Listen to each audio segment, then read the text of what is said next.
এই বন্ধুরা, আজ আমি রান্না করব পিপলি শাক নিরামিষ। আপনারা দেখুন, এই দেখুন পিপলি শাক কেটে নিয়েছি, ডগা আর একটা আলু, এই পাতাগুলো আলাদা করে নিয়েছি। হ্যাঁ বন্ধুরা, কড়াইতে তেল দিয়ে একটা শুকনো লঙ্কা দিয়েছি আর রাঁধুনি ফোড়ন দেব আর দুটো কাঁচা লঙ্কা। আলু আর পিপলি শাকের ডগা দিয়ে দিয়েছি। একটু ভাজা ভাজা করে লবণ হলুদ দিয়ে জল দিয়ে দেবো। বন্ধুরা, জল দিয়ে দিয়েছি, জলটা জাল হোক।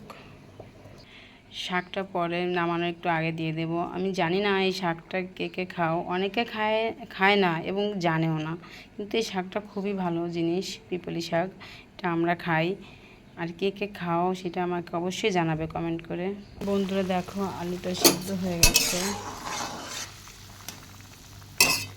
এবার আমি শাকগুলো দিয়ে দেবো।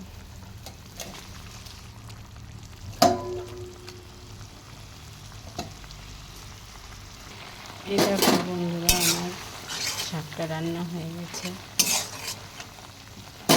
নামিয়ে দেবো।